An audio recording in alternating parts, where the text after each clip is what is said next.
Let's move on to the third and last approach to calculate GDP, which is the total expenditure method, which is also known as aggregate demand.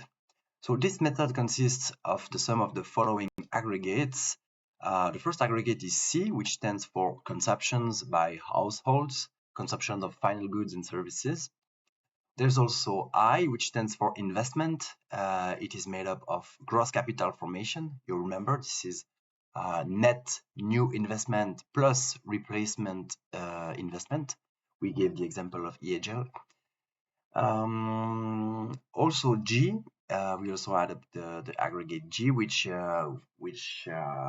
sums up all government consumptions of goods and services and also public investments. We deduct purchases of goods and services abroad, M, which stands for imports, and we add up exports, sales of goods and services abroad. So these four components, C plus I plus G minus M, are what is called domestic demand, the demand by agent in the economy, from our economy, by households, firm, and the government in our economy. And X, the exports, is called foreign demand, so the demand of goods and services by foreign agents, foreign firms, foreign households, foreign governments. So we can divide the demand between domestic demand and foreign demand. In short, total expenditure or aggregate demand, AD, is the sum of all these components: consumption, investment, government expenditure, and net exports, exports minus imports. In simplified term, aggregate demand, AD, is then equal to C plus I plus G plus NX. NX is the trade balance. In the end, we get this identity of national income, Y. Y is identical. This is not an equality sign. This is an identity sign. Y is identical to aggregate demand. Y here is national income, so all income distributed to production factors in the economy. And this is all the total income is equivalent to total expenditure. This is what this sign is telling us. So this is not an equality sign, this is an identity sign, which means the relationship between total income and total expenditure is stronger, is the strongest you can have. It's always the same, it's identical. It's not a condition of equality like you would have an equality sign. It's not conditional on some variables or something. It holds true all the time. It is always true. So total income is always equivalent to total production, to total expenditure, sorry. Here, equivalently, we could define Y not as total income, but as production, as total production of final goods and services. This would be equivalent. Why, or also not only as total production, but as total added value in the economy. Well, this is the famous, the fundamental identity between production, income, and expenditure that we've been talking about in section 1 on the economic circuit. The explanation is simple because every production in the economy gives rise to an income, and this income is one way or another spent. It is spent on the markets for goods and services, or it can be also spent on the financial market, but it is spent somehow. So everything that's produced gives rise to an income, and every income is spent in some way, in a way or another. So that's why we have this this equality, but this identity between production, income, and expenditure.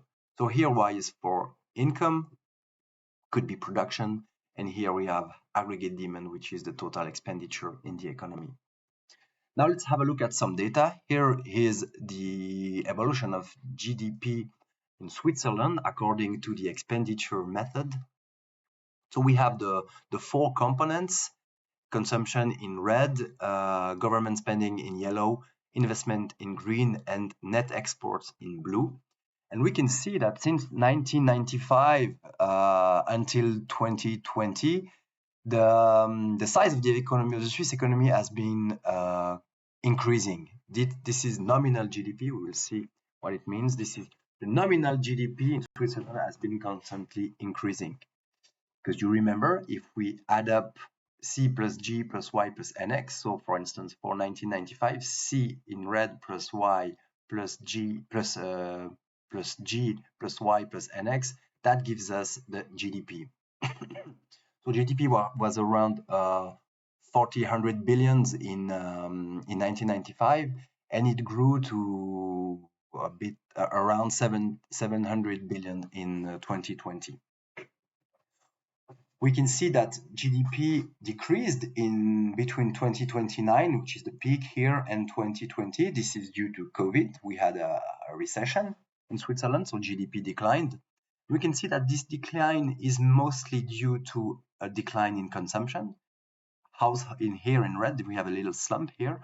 So households were not able to consume as much as they used to because of shutdowns typically. The size of government spending remained fairly constant, right? It didn't change much before COVID or post-COVID.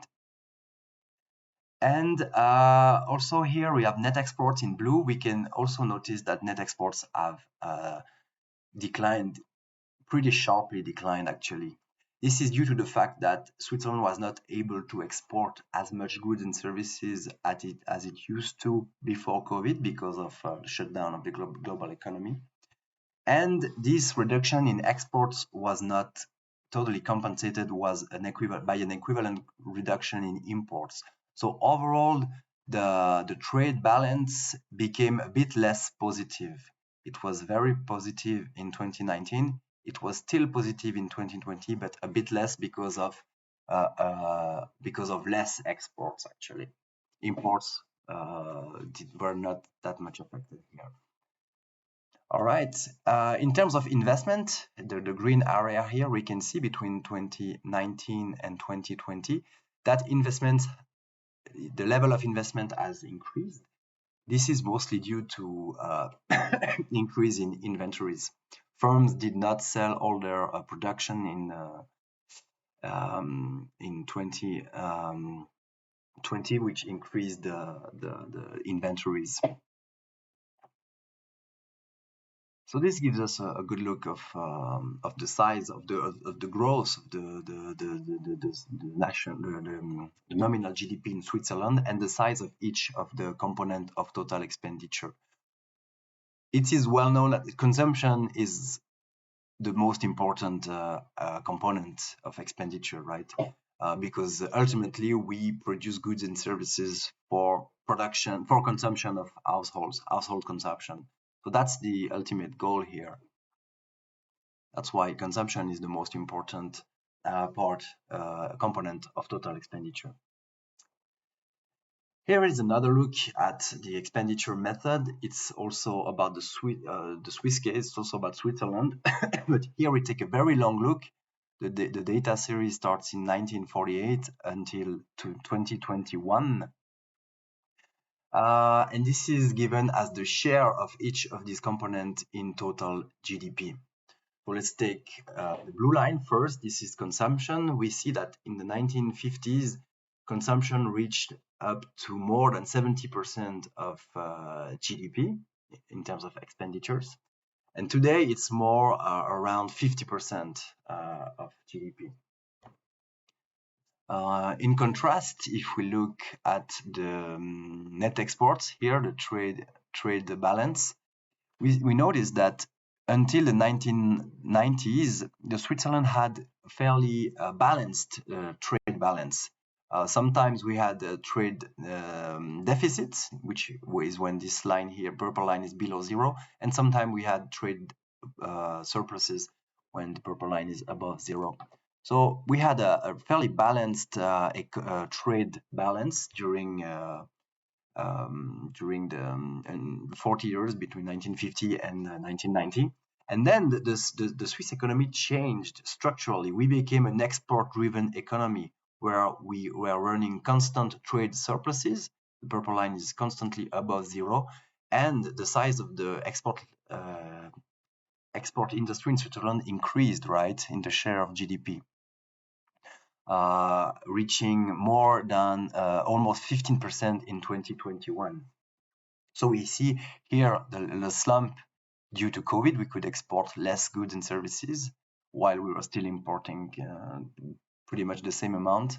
That's why we have this slump here. But it was more than compensated when the global economy reopened in 2021 and the trade surplus became even larger. Okay, sorry. Let's look at country comparison. Let's compare countries. So here we have the composition of GDP by expenditure for four countries: Luxembourg, Switzerland, USA, and China. So for instance, in this column, we have consumption as a percent of GDP. For this country here, which we don't know the name, it's 27% of total expenditure is made up of consumption. And exports, this is for export, is making up 215% of GDP, which is huge. Imports 176% of GDP. So this one typically is a very small economy, right? Because it exports most of its production, which is basically not very diversified, probably, and it imports everything, almost everything that it consumes. And it needs to import also goods and services to produce these exports. So there are also intermediate consumptions here. This is typically a very small economy, so probably you've guessed that this is Luxembourg. Well, I'll let you guess the other three here.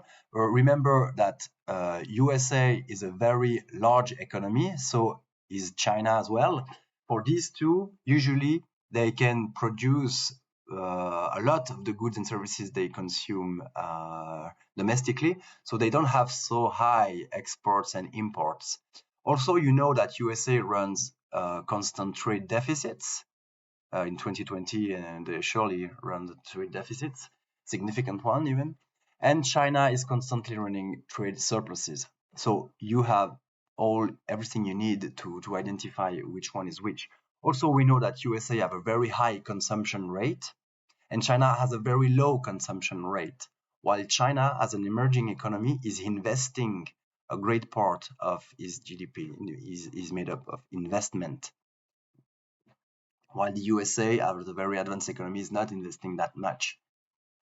Okay, so with all these things in mind, you can determine which row is which country, who's who. You have the answers in the file, in the same file, in the file solutions to in-class exercises, to be accurate. All right. Let's have a look at some important rules to calculate GDP. So the purchases and sales of used goods, so for instance, a second-hand, an old car, for instance. So these sales and purchases are not taken into account in when we calculate GDP, because they are simply transfer of assets between two agents. You see, what you sell is an income for you, but it's a negative income for the one buying it. So in terms of macroeconomy, in macroeconomic terms, this adds up. This adds nothing to the economy. Nothing new has been created. No new wealth is created. So that's why used goods are not part of GDP. They're not taken into account. It's the same if you're selling an existing house, right? This house already existed, so it was not produced this year. If it was not produced, it didn't give rise to new incomes and to new expenditures, to new net expenditures for the economy. Of course, for you as an individual, if you buy the house, this is an expenditure, but this is equivalently a revenue for the one selling the house. So at the macroeconomic level, nothing has been created, nothing is new in the economy, and that's why the sale or purchase of an existing house does not create more wealth, so it's not part of GDP. Another important point is housework, or more generally, all the works that are performed but are not paid or monetized. So housework, typically cleaning, mowing the lawn, etc., is not included in GDP. Of course, this work is a production, but it does not give rise to an income. So this is also not spent. So in the end, it's not accounted for as an economic production, so not GDP. Yes.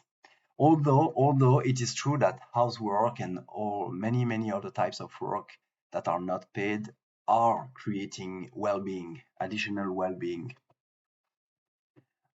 So this is one of the limitations of GDP. But typically housework is not part of GDP. Then how should inventories be handled? Well, there we need to distinguish between two cases. The inventories of perishable goods, typically a bakery, for instance, producing bread.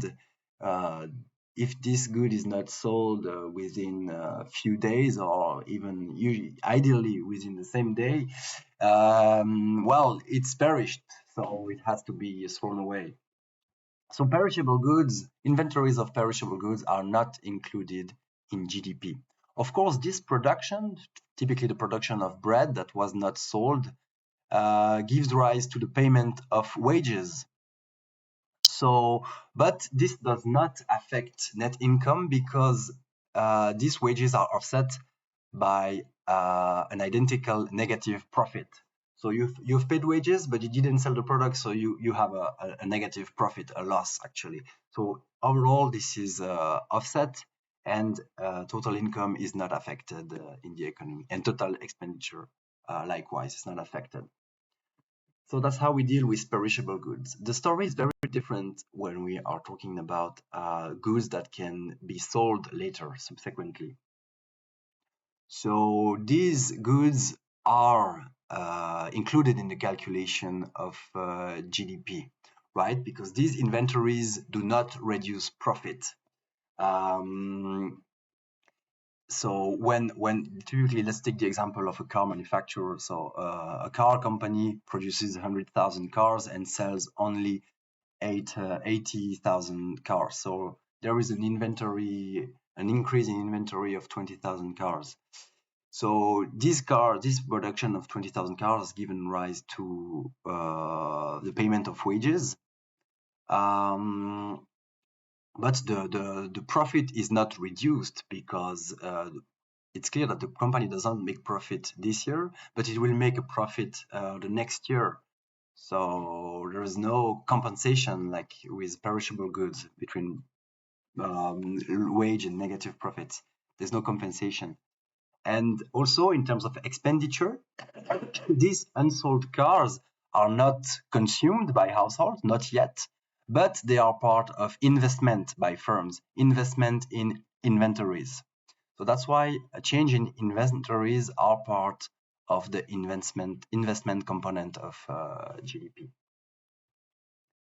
All right. Well, this is to have a word on the role of money, because you have noticed that we've been talking about GDP and we are measuring GDP, and this measure is made in units of money. And so far we didn't say a word on where money comes from and what the role of money is. Well, from everything we've done so far, there is an implicit assumption that money is here because we measure GDP in monetary term. So, and income is measured in monetary term, production value is measured in monetary term, and so are expenditures. So there was this implicit assumption that money is here, and we will be talking about about how money comes into existence in the economy, and how and why is it so crucial for the working of the economy. We will be addressing these questions in chapter 4. Now let's have a final word on the distinction between domestic income and national income. This is the distinction between GDP, gross domestic product, and GNI, gross national income, or GNP, gross national product. What is the difference? Well, for starters, gross domestic incomes is used as a term when we are talking about GDP according to the income method. So this is just a matter of which method is referred to here. But we know that gross domestic income is equivalent to GDP. It's the same thing, right? So GDP is gross domestic product, which is which can be defined not only, but can be defined as the sum of all income received for production taking place on the territory, right? This is all the production taking place in a given country, typically. So here, the domestic means that production is taking place in the country. So the key factor is the place of production. It's the wealth produced inside the country. GNI, gross national income, the only difference is the N instead of the D. We had the gross domestic income, we have gross national income now. The only difference is the D is replaced by the N. Gross national income is the sum of all income received by residents on the territory, so residents in the country. So the key factor now is not the place of production, but is the place of residence of the person receiving the income. You can imagine this is not very different, but actually it can be very different. For Switzerland, typically GDP and GNI are not very different, but for Luxembourg, typically it's very, very, very different. You have Luxembourg, you have a very high GDP, but a correspondingly kind of low or relatively low GNI. Let's take an example. So there is a macro strategist, which is a very interesting job, I would say.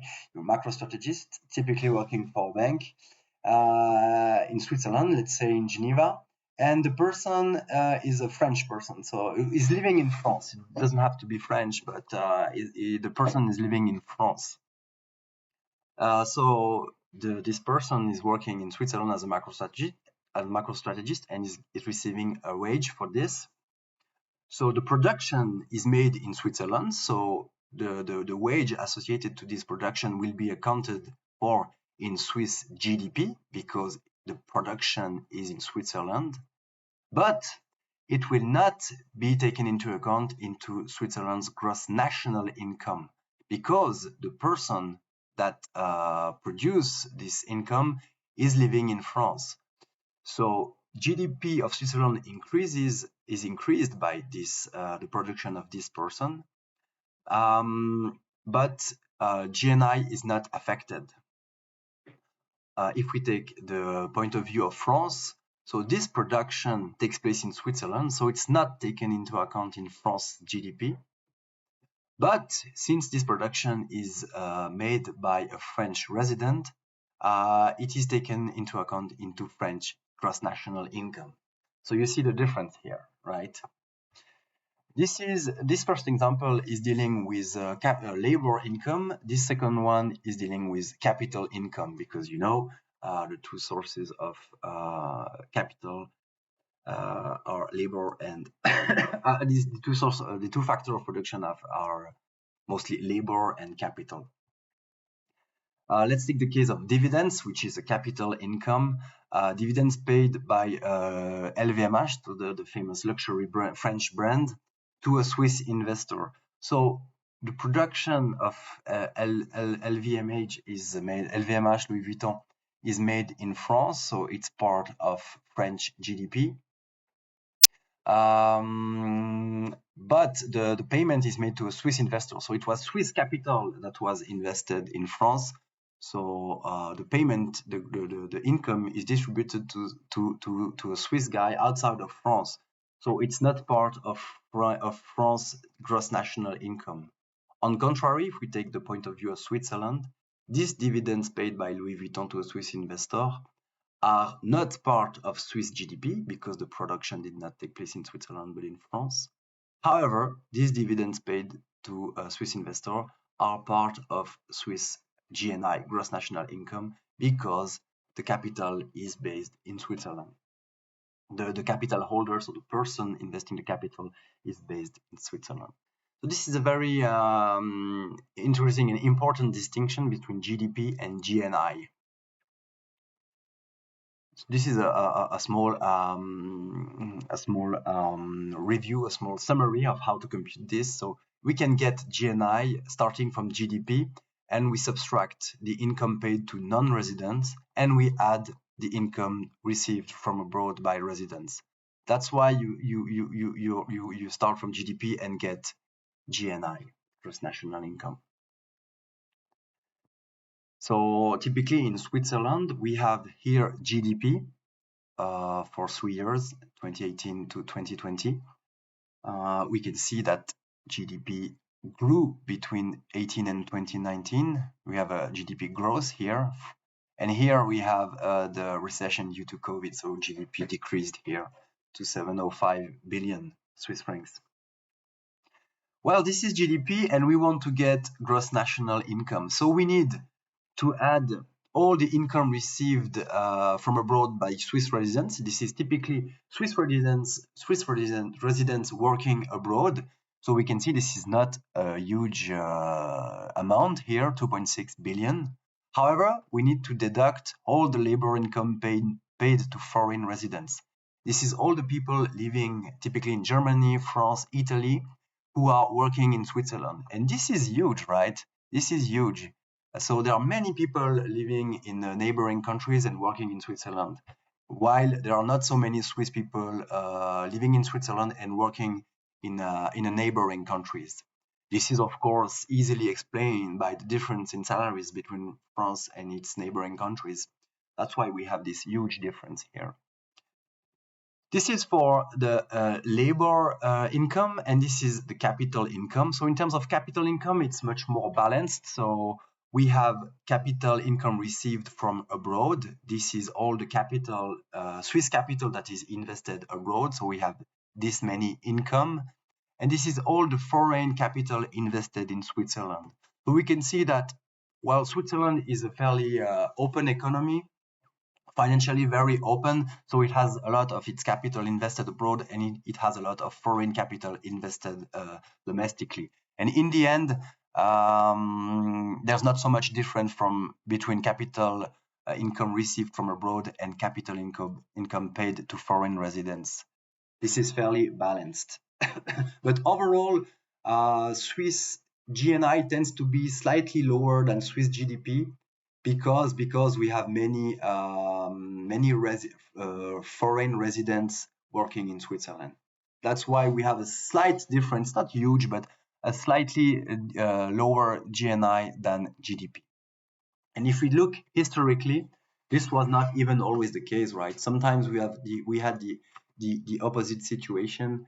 In the 1990s, for instance, we had a higher GNI than GDP. Here GDP is in blue, GNI is in red, and today it's the opposite. We have a slightly higher GDP than GNI, but it's fairly balanced. Luxembourg typically is very different. Luxembourg has a very high GDP, and GNI is lagging far away behind. In the end, if we compare GNI per capita between Switzerland and Luxembourg, we have very similar results. This is actually next slide, I think. Yes, again, the game Who's Who. Sorry, this is the last slide. Who's Who?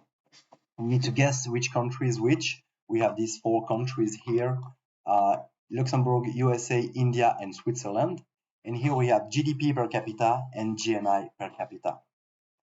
So, well, India is pretty easy to spot because it's among these 4, it's the only not yet advanced economy. It's still an emerging economy, which means it has a lower GDP per capita.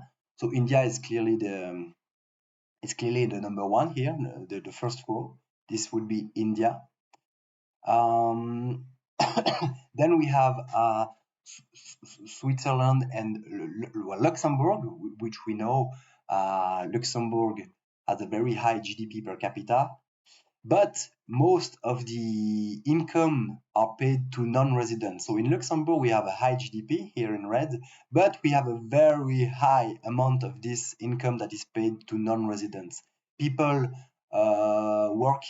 foreigners working in Luxembourg but also and mostly foreign capital invested in Luxembourg. So in the end, we have a huge deduction here, income paid to non-residents, and we have a very small income received from abroad by residents, because very few people from Luxembourg work abroad, or very few, relatively few capital is invested abroad. So that's why, well, of course, the second row is Luxembourg with a very high GDP per capita, but correspondingly much lower GNI per capita, which is similar to that of Switzerland, which means that the third row is Switzerland and the fourth one is the US, because the US has a slightly lower GDP per capita than Switzerland. Well, it was not always the case. In the 90s, in the 80s, it was the opposite. But nowadays, Switzerland has a higher GDP per capita. So, thank you for your patience. This was not meant to be an asynchronous lecture. Sorry about that if it was an inconvenience. The rest of this asynchronous lecture is much more suited for this format, for this asynchronous type of lecture. Thank you, and please do the rest of the activities. Thanks.